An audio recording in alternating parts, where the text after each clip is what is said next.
다음 패널 디스커션은 What's Up 블록체인 게임이라는 제목으로 크랩터스의 주니쿠님께서 진행해 주시겠습니다.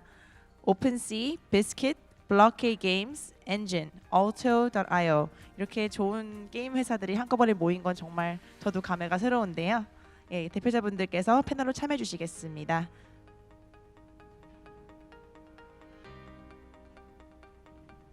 무대가 꽉 차네요.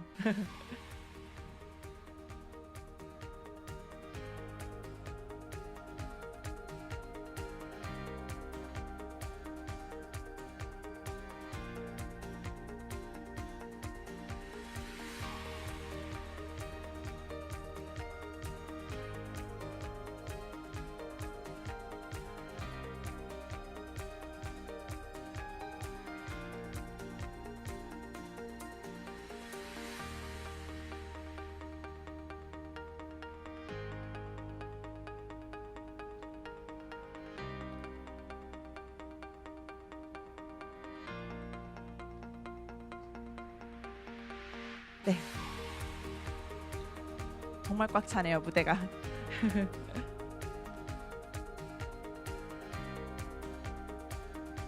마이크 놓고.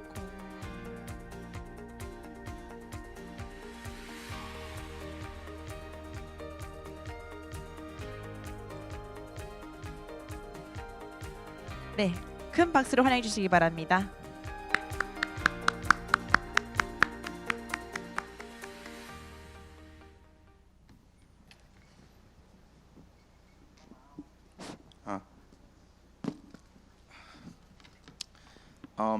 Before we start the panel, I'll explain a few things in Korean. 안녕하세요. 이번 패널은 영어로 진행이 될 예정이고요. 그래서 통역기를 모두 다 착용하시는 게 좋을 것 같습니다. 그리고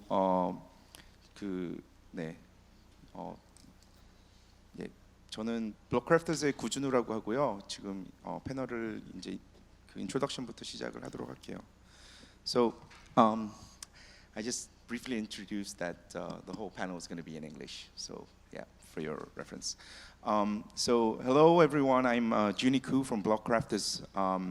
Blockcrafters is one of the main sponsors of BUIDL, and we accelerate and advise a lot of the blockchain projects to build up their businesses. At Blockcrafters, I'm a director for global business, but I also look into a lot of the blockchain game projects, as I have about 13 years of gaming experience working at Come To Us previously. So we'll start the panel. So hello everyone. Hi. Let's start with introducing. So can you briefly introduce about yourself and the company you're working for? My name is Devin Finzer. I am one of the co-founders and CEO of OpenSea, which is a marketplace for blockchain-based items, many of which are game items, such as CryptoKitties. So we allow users to buy and sell these items, sort of like eBay, but for digital assets. Hello everyone, my name is Jay Lee. 한국 이름은 이재빈이고요. I'm CEO and co-founder of Biscuit. We are making a fun blockchain game, and our first title is EOS Knights. Hi, I'm Marguerite deCourcelle. I'm CEO and founder of Blockade Games, and we're working on a mainstream title called Neon District. It's a cyberpunk RPG. Season 1 is launching in December, and it's about 30 hours of campaign play and then procedural missions as well. Hi, my name is Danbee Lee. I'm head of marketing for Enjin Korea. Enjin is basically an all-in-one blockchain game development platform, and we're focusing on creating easy SDKs for game developers so that they can create blockchain games. That's about it. Hi everyone, my name is Gabby, Dizon. I run Altitude Games, which is a game developer out of the Philippines. We've been doing this for the last 5 years, and 2 years ago we started making blockchain games. And our first blockchain game, Battle Racers, is coming out very soon. along the way, when we were researching blockchain games, we realized how hard it is for game developers to actually interact with blockchain. So we spun out a company called Alto to help game developers create blockchain games more easily. So yeah, I'm doing these two things. So it's one blockchain marketplace, 3 studios. One is a slash platform for blockchain, and Enjin being the blockchain platform. So it's great having you all here. I'm going to go with the first question because I think that's what the audience will be most interested in. So how do we differentiate blockchain games from traditional games that the users know? Okay, so I guess you can start with traditional games that almost everybody here plays. And the biggest difference is that when you play a game, you may acquire assets, items, and there may even be some monetary value to them. But when you basically quit the game, delete your account, everything is gone. So the biggest difference with putting blockchain assets in your game is that these items are permanent. So you can think of them more like physical items, where if you have a blockchain item, they may be related to a game, but in itself, the item is permanent. You own it in your wallet forever, and there may be other uses for the item itself. It's like when you buy a sword, you can play with the sword, you can join a tournament with it, or you can play imaginary sword fight in your own home. You can do whatever you want with it because you own it. So it's the same with a digital blockchain item. I'd say like the idea that we're merging the collectible markets with the gaming market and how that adds speculation but ownership to these assets changes the psychology of how gamers think about their inventory. And additionally, the game studios, even with Gabby's company, we're having a lot of fun thinking about the interoperability of not only the game assets but also our communities and how we're making a defensible ecosystem because of the potential of what's natural to blockchain. I think also adding on top of that, I think blockchain games kind of allow, like for example, with Enjin, we have this system called Multiverse, where a blockchain game item can be used in game A and as well as in game B. So I think blockchain game is different from traditional games in the sense that there's no like a single game developer that owns it. It provides users more ownership and actually more expansive game design interaction for game developers. Yeah, and just to add another thought on top of that, I think a lot of blockchain games blur the lines between gaming and real economies with real value. So an interesting one is called Decentraland, which is basically, it's a virtual world where you can build games inside of it, you can own land, and that land has this thriving market, and it looks a lot like the physical real estate market on a much smaller scale. But you know, you could imagine taking loans off of digital land, and there's now a much higher degree of liquidity for that digital land than you'd have in a traditional game. So I think we might start to see some really interesting phenomena emerge from these blockchain games that maybe looks a little bit different than a traditional game where gameplay is the main use case. From my perspective, I think we see it a little bit simple. Actually, everyone already covered. And as a studio, game studio, we think that there's a 3 major difference between the traditional game and the blockchain game. At the moment, we don't know the ultimate answer, but at the moment, we see that the biggest difference is the way of payment. That's the big difference. And second one is the ownership of the item, meaning that NFT. And third is the ownership of the data, which is the behavior of the users in the game, can be owned by the user. That's the major 3 big difference between the traditional game and the blockchain game. Can you explain a little more on how those 3 things are different from the traditional games? Yeah, payment is simple because some country block it, but okay, I'm excluded about the government or the regulation, but the user can pay or buy some items or some materials of the game through the Ethereum or the Bitcoin or something like that. But without that, they should pay by the fiat. It's a big difference. And the second difference is the NFT, meaning that some user can craft their item during they play the game. the ownership come from the development team to the owner, meaning that they can get their item, their wallet, not the company's server. So that's the big difference. So data also same. So that's the thing. I think also a fun thing about blockchain gaming is that you could have your inventory in your hand, in your pocket. So if you have your mobile blockchain wallet, you no longer have to find a PC cafe or PC to log on to 3 different games to send items. You have your inventory in your pocket, in your wallet. Just go to a cafe, send an item. So that kind of streamlined process is also, I think, an attractive factor for blockchain gaming. Something we were talking about earlier was how the promotional opportunities with the blockchain assets is a little different than traditional gaming today. So, for example, you were talking about the Enjin beam, and when someone receives a game asset, an NFT, across social media or email, and a few of our game studios are developing in a way where that's possible by layer 2 solutions or our own platforms. But anyways, when you receive these assets, it's like a gift. I mean, people genuinely feel and so if a brand such as, for example, I'm working with Loom Network, we made a Loom asset, and they distributed that to their entire email subscribers. They were so excited about these assets, and immediately they had value. So these people could then go to the OpenSea marketplace and put them up for sale if they wanted, or hold on to them because this was a special thing they received for being a part of the community, and that might have more sentimental value than selling it. Based on that, there are a lot of users that seem more interested in trading these NFTs rather than playing or owning them, and some will the users on the gamer sides will be more interested in holding on and collecting them. Do you see any differences between these users or users' behaviors? Is there anything you could explain about that? So, in my opinion, I think that's natural because we're merging into that collectible market, the collectible space. If you go to a Comic-Con, people go and they hoard their favorite characters or something that they feel excited about and never unbox.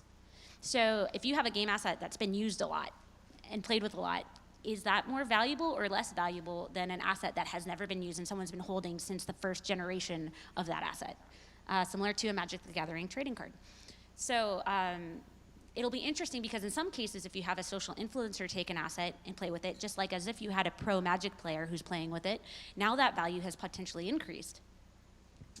Yeah, and I think markets for game items have always existed in some capacity. They've just been terribly inefficient and terribly hard to use because digital assets are represented in so many different ways. So if you look at existing third-party marketplace for game items like OpSkins, they have to do all of this crazy magic under the hood with creating escrow Steam accounts, figuring out how to reverse engineer their login system. Now we have a standard on Ethereum. There's ERC 721 and ERC 1155 that makes it really easy to take this game item and put it in a third-party marketplace and sell it. So there's kind of this new table stakes assumption that these assets will be tradable, and I think that unlocks a new type of gamer who has always wanted to trade their items, but now they actually can do it for every single game. So I think that's kind of what's new here. I don't think that user behavior is necessarily shifting. It's just we're unlocking it in some capacity. Okay, so I think a lot of the importance around blockchain games are rotating around the NFT as an asset, but also a big mechanism of the blockchain game itself. What is the true value of NFT in your eyes? Because there's a lot of people talking about NFTs, blockchain games as a reference to how a digitalized world actually may be. What is the true value in your eyes? What is it? What is the true value of NFTs from blockchain games, but also from the real world? Okay, so for me, the value of it is really in its permanence. The financial value may change depending on, for example, aesthetics, utility inside the game, or its desirability, collectability, provenance. Just the fact that this NFT exists is permanent, can be looked up, and as long as the chain exists, it is actually there. It gives it an inherent property of value, and how people want to expound on that value, make games out of it, turn it into a collectible, turn it into digital art. There may be anything you can do with it, but as with physical items, that item is there, and until it's destroyed somehow, it exists permanently. Yeah, and I think people are being very creative about how they add value to NFTs. So gaming is one way, right? Having utility in a game is obvious, but I think there's a lot of other clever ways you can associate value with NFTs. An example from our site is we had a postal service in Austria send people digital stamps, and they were coupled with a physical stamp. So you could use a physical stamp to actually send mail, but then you also have this digital collectible, and that was an interesting way to sort of bootstrap the value of the digital asset. Other folks have actually tied physical assets directly to the NFT, so you could be owning a pair of sneakers, but trade it around digitally before you even withdraw it physically. So there's a lot of clever ways, but I totally agree with Gabby that what's new here is the permanence and immutability of the blockchain that's being added. Anyone else who wants to add to that? Well, I think we're all moving into a space where people largely associate their online persona with a digital identity. And there, for example, with Blockade, with Neon District, we have our founders. We have 1,000 identified founders that rank 1 through 1,000, and they're weighted. And so our interaction with these different founders, those assets are tied to their account, and we interact with them in a special way online, like outside of the game. So there's that. There's the. Did you want to tell the story about the passport? Yeah, so we had this interesting NFT on OpenSea that was a passport for the future liberation of North Korea. So if you bought this, if in that type of scenario, you would be able to enter the country. So, it wasn't very successful, but there's all sorts of. I guess the point is, it's just the design space is very wide. You could anything that you might want to represent digitally, you could. So I think in some ways we've always thought of it as much more exciting than what we saw with ICO token boom, because if you think about the number of tokens we actually use in our day-to-day life, it's mostly just cash, maybe airline points, maybe in-game currencies, but we're not using a lot of fungible currencies on a day-to-day basis. But if you think about the number of digital and physical assets that we're using, there's tickets, domain names, game items, really a wide range of things that you could represent in this way. Yeah, I think the great thing about NFT is that you can kind of put value into it. Like you could create the meaning for it, like a utility or purpose. Like likewise, our Enjin, our CTO, he put his marriage contract. He created a token based on it. We had a little NFT event where a lot of people sent in their own images, like pictures of a special memory that they wanted to keep as like an NFT item, even like a proposal ring. So I think the beauty of NFT is its flexibility and how you can design the utility and tie it to the real life, like tangible value. I have a story like that. So we did the founder sale, and my dad passed away, right? But he had a founder's key. So we redid the cover art, and it's like this animated picture now, and he's in game. He's a game character, a legendary game character, and then there's the lore of it. So forever, that key memorialized that event, and in the community that has meaning forever. So that lore and a lot of ways that community interaction gets tied into the game development. So there's carryover into why different directions and choices were made. It's not, for us, it's not just coming from the development team, and those stories will be something that involved people will cherish. That's that explains a lot of. We are all in the game industry, so let's focus on the game NFT. And actually, within the team, we are really discuss a lot about this issue and this topic. When we make some kind of the sword for the EOS Knight, we think about that. How much is it? And when we make some how can I say, ring for the EOS Knight, we think that how much is it? But it's really hard to say. But we reach it to the really simple answer that the value of that NFT and the item of the NFT is decided by whether the game is fun or not. That's the fundamental value of the NFT for the game. So yeah. Actually, this brings back to the small talk we were having while we're waiting for this panel. Do you want to go into that? Or so before this panel, Gabby was pointing out that in 18, 17, I personally said I don't believe in blockchain games. It's So- true. If you so scroll that's back down revealing. his Facebook, it's there. But what I said when I said that, what I really meant was that pre-sale of NFTs before the game actually comes out does not have any intrinsic value because the NFT items are paired with the game itself. So selling a item as a pre-sale before the game comes out is something that I do not believe in, was the underlying information I wanted to present. But Gabby pointed that out in front of everyone and in front of everyone here now. But that became like a 20-minute discussion within the room, and I think it's kind of worth sharing. Like, could you share a little bit of the points that you were mentioning within the room back there? Like, anyone? What do you think about this?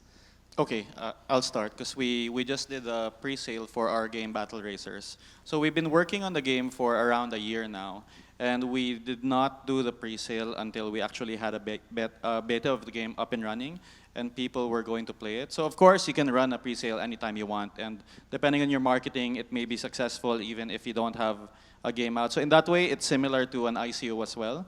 You can raise a lot of money on marketing alone, but you're not sure whether you can really deliver the product maybe 1 or 2 years later. So for us, we wanted to make sure that we already had the gameplay that we wanted, and we could show it to people, and they could play it, and it was fun. And this was something we could demonstrate to them, even though the game was not fully live. And that contributed a lot to the success of the pre-sale, because even though the game was not yet fully launched, they were able to play it, and it was fun, and it gave them a lot more confidence buying the items themselves. Yeah, I think the space has matured a lot over the last year, where when people tried to run these pre-sales or tried to create games that just looked like CryptoKitties, but with some sort of twist, like the first wave of people some people bought into it, but after even after a couple months, people got smart, and now I think in order to run a pre-sale, you do have to demonstrate that there's some game out there, you're building something legitimate and it's interesting. But I don't necessarily know if that means having something live. A good example that I like to point to is Decentraland. They have a quality team, they have an established roadmap, and the land is liquid, so people can buy into it and flip it. And a lot of the folks who did buy into the Decentraland auction did end up profiting. So they took a risk. That was their decision, and it paid out for them. So I don't know. I think I don't think there's any hard and fast rule about what stage your game has to be. I think it's brand new territory. There's going to be a whole industry around figuring out whether these projects are legitimate or not, in the same way that we saw that maturation happen with ICOs. Margaret, don't you have anything to share? When we were discussing back there, I was thinking about how game studios really struggle with fundraising just in general, and the ability to show revenue or show appetite is something that studios have to strive for in order to then attract the investments, which then can help with the development. And so this is a way where game studios, I think, ethically, responsibly have to potentially get creative in how do I play with the NFT, which can give us some funding initially, and which to lead to investment, but how can we do that in a way that's not putting all the risk on the user, Like, what are we selling them? Are we selling them an empty promise that this thing is going to be valuable, or are we selling them an, maybe an experience they can participate in right now? And that was one of the choices we made at Blockade, was with those founders keys I was talking about. When we issued them, those 1 through 1,000, people bought them for $5 each, all of them the same. It was a gamified waitlist. People, like 14,000 people competed to be in the top 1,000. It was a mix of social influencers and whales. And so then when that 1,000 were locked in, they were allowed to buy the $5 key. And those are ranked now for them. But what that allowed them to do was have access to the early builds and work with the development team to a private forum that they contribute, and we listen to their input. And you can't even play the build without the key. It has to be in your wallet. So it has a security element to it. And those players, like the cheapest key is now $30. So everyone who participated. I sold mine for around $150. It was very rude. But everyone who participated had flipped it and made some money, or not flipped it, but the top keys changed hands. Just a few of them changed hands for, I think one was just around $20,000. So the prestige and being an early founder, just that's a creative use case, and I'm sure there are very many.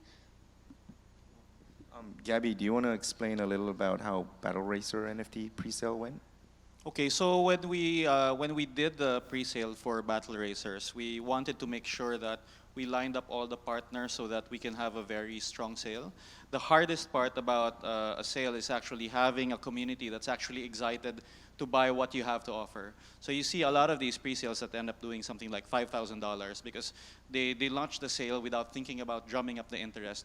So we made sure that we had strong partners from Decentraland, of course, which was hosting our game, from Axie Infinity, where I've been very active part of the player base, but also those crypto networks from other services that we use. So for example, Nifty Gateway, Kyber Network, Loom Network, all of them really helped us kind of spread the word out that this was a legit sale. People knew that this is a real game. And once they were in our community, in our Discord, they could play the beta of the game, and they could see that it worked. So that was pretty successful. So we ended up selling around 600 Ether worth of items to our community base. And having them own a piece of your asset is actually very different than just hanging out on your Discord. Now your futures are kind of tied together. People are more invested in the outcome of your game. And done correctly, this is something that really strengthens the community around your game. I think it's really important to note that both from Marguerite's experience and Gabby's experience, like the game studios that make blockchain games need to really think hard on what these NFTs have in value and what it means to the community that they hold. And that's a big part of making a blockchain game as well. So yeah, thanks for sharing that. I think I had a few more common questions, but I think with the time, I'd like to go into some specific questions for individuals. So first with that, Devin. So NFT marketplace seems like a gamified version of DeFi in a sense. I think we were tapping that a bit too. Can you compare with crypto exchanges and NFT marketplaces? Yeah, so I think the easiest way is to understand the difference between an exchange and a marketplace is just think about an exchange like Binance or a stock exchange. It's a place where you go to trade fungible assets, and a marketplace is more like an eBay where you have browsable items. There's many different types of auctions. So on OpenSea we support Dutch auctions, which is a declining price auction.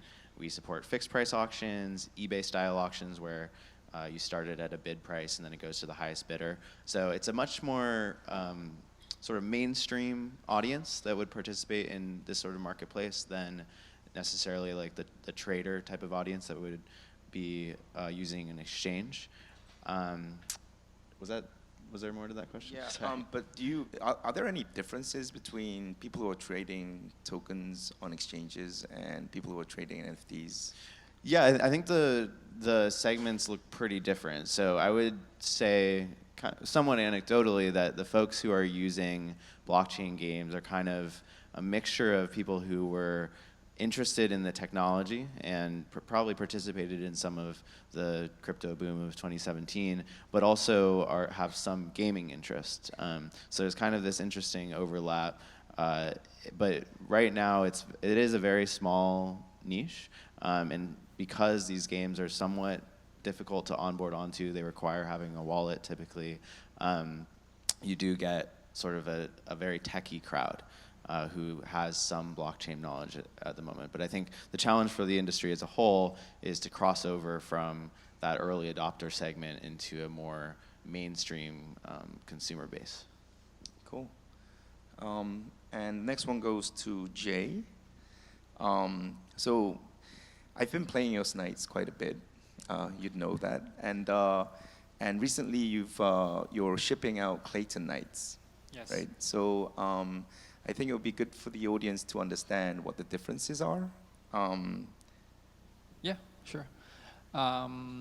Actually, we announced about the Clayton Nights, but not only for the Clayton, we are considering the multiple platform, so such as Ethereum or Tron or something like that. But the major difference between those two, meaning that the EOS Nights and the others, is like this. So if I say the EOS Nights is a full chain blockchain game, but the others, we can say, we internally say that it is a hybrid blockchain game.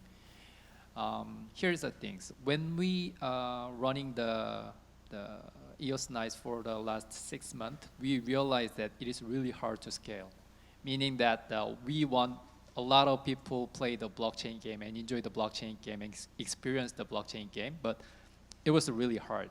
I think almost of people here maybe know about the answer, because the EOS blockchain game is really hard to play at the moment. I think future it can be solved, but at the moment, some players should make some EOS account first, and then link that EOS account into the game, and then they can play. So it is really hard to play to general mass users. So we realized that it's really hard to scale up the game itself. So we decide to make some kind of game without any kind of this procedure, meaning that for the Clayton Nights or the Ethereum Nights or something like that game, we can try to make some user can play with just user can just sign up with such as Facebook sign up or something like that. So they just sign up with the Facebook, they can play the game. That's all. So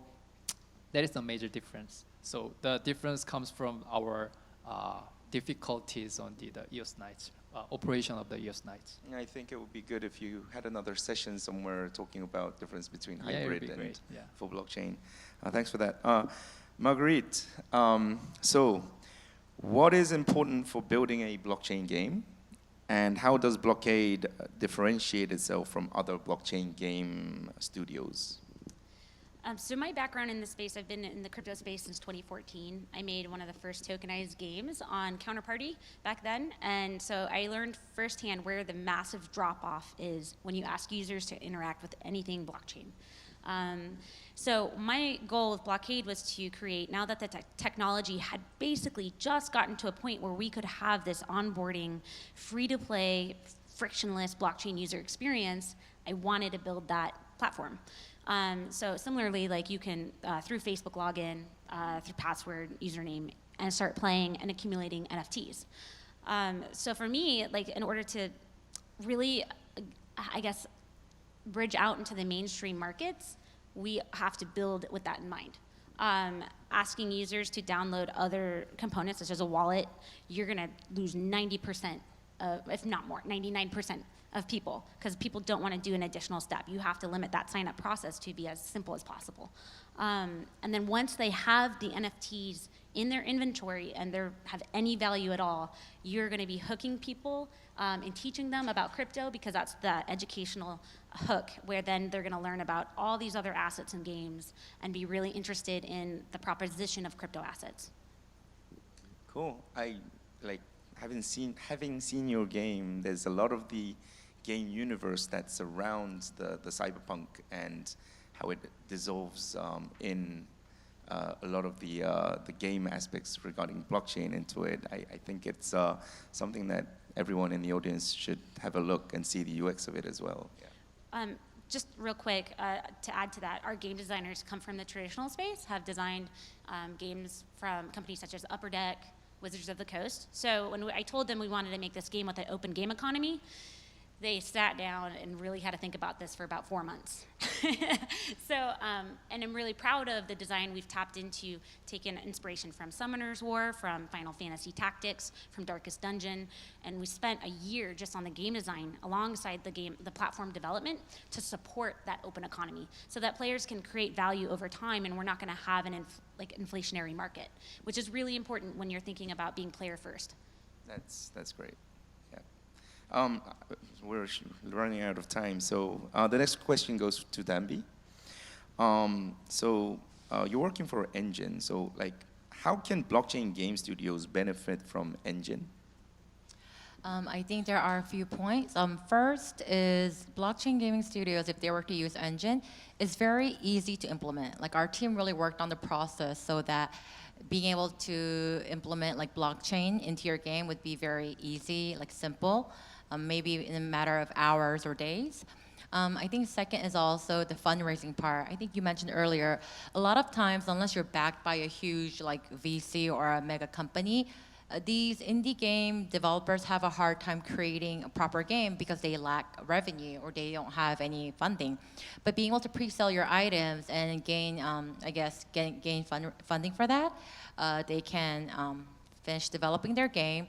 And like you mentioned earlier, they don't, nowadays, Enjin platform companies, they don't just create empty promise NFTs, they get very creative with the gameplay. For example, you mentioned the key, we have a founder's token where if you participate in the pre-sale, you'll have access to A, B, C, or you'll receive a special entry ticket or an item later on. And I think one of our strengths is multiverse. As I mentioned earlier, all the Enjin platform games, they can collaborate together so that a game item used in game A can also be used in game B, and it can also be used in game C. And that's very effective because it helps game companies collaborate together to make a more fun, engaging gameplay. It also brings more community together, which also helps to, extend games' lifespan. As we know, a lot of times it's hard for games to really last for more than a year or even 2 years. But these game companies working together to engage in, to interact in multiverse, creating a fun gameplay, it brings more users and helps with the community growth and user retention. So I guess if there's a blockchain game studio out there that's thinking of making one, then they should kind of contact you. Definitely, yeah. All right. So Gabby, for you, so you're running a game studio and a platform. So could you explain a little more on the platform side? So what is Alto.io thinking of doing in the future? Okay, so how we wanted to start Alto was that we, in a similar train of thought as Enjin, we wanted to help game developers coming from the more traditional space put blockchain game items or put blockchain in their games, in their game economies. And we spent a lot of time talking to people in the game space about that. And what we realized was that most of them are not yet ready to make that leap.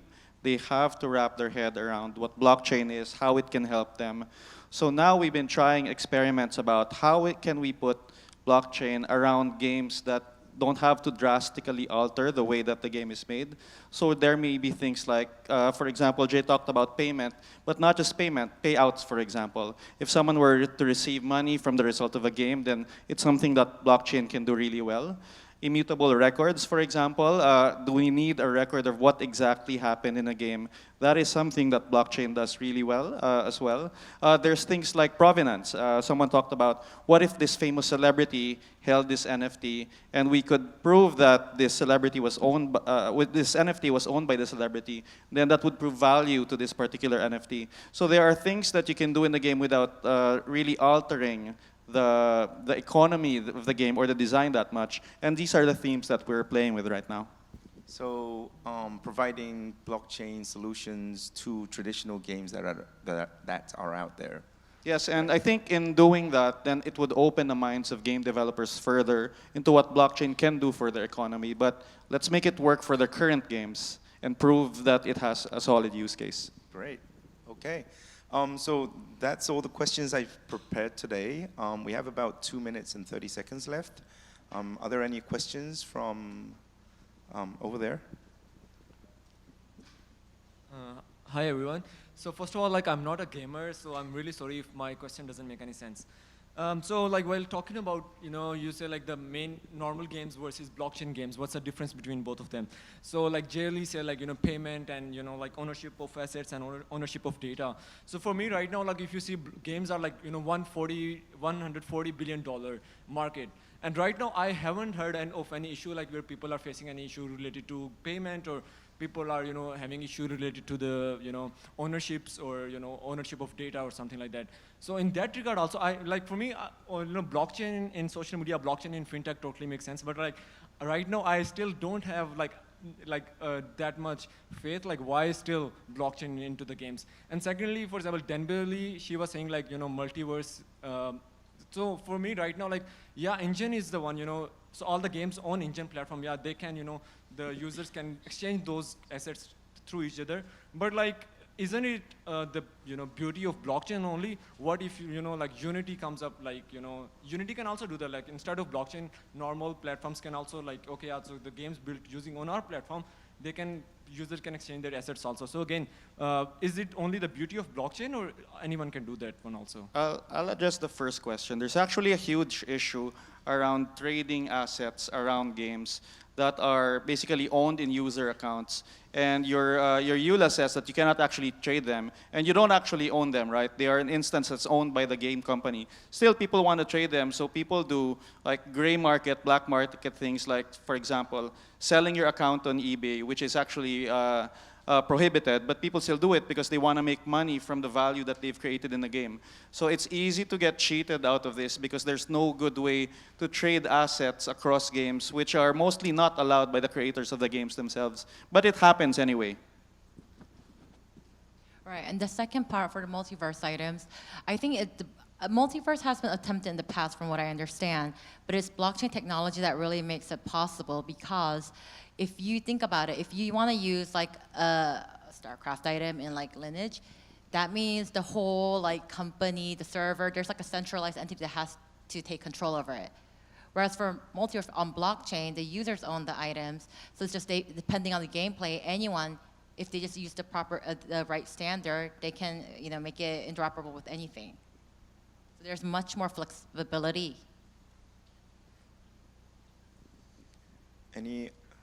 Any other questions? Oh, I think we're done with time. One question, is that okay? Yeah.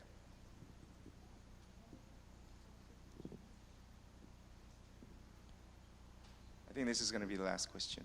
네, 저는 혹시 한국어로 질문해도 되나요? 짧으면 제가 통역할게요. 네. 현재 이제 구글 플레이나 앱 스토어에 올라가지 않는 경우가 많은데 그게 결제 방식이나 이런 부분에 대해서 문제가 있는 걸로 알고 있는데 그런 부분이 지금 익숙하지 않기 때문에 이게 좀 더 대중적으로 다가가기 힘들잖아요. 그런 부분들을 어떻게 해결해 나가시려고 하는지가 궁금합니다. So he's asking that a lot of the reasons why these blockchain games are not on Google Play Store or Apple OS is because of the payment issues and regulations from Apple and Google side. Do you have any solutions to that on how you can adopt more users in the future?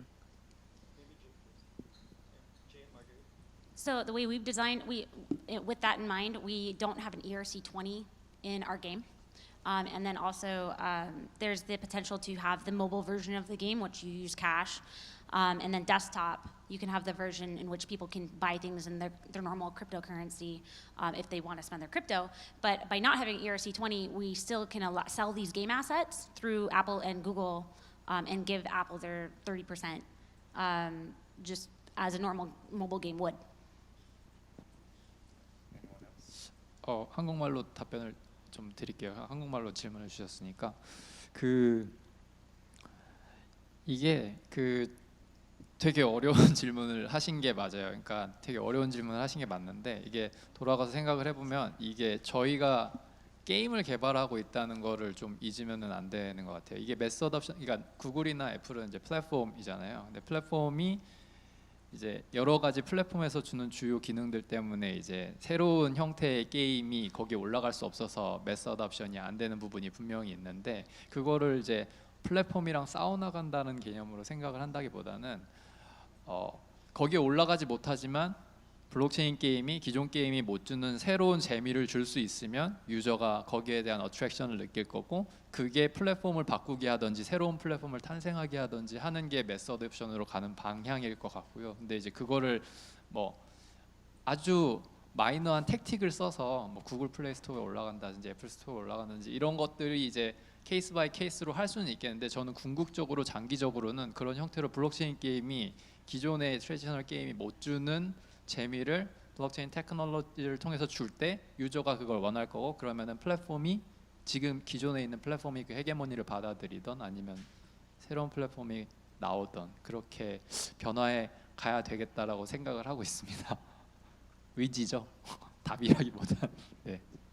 Yeah. So I think time is up. Thank you. Thank you for the long discussion. 감사합니다.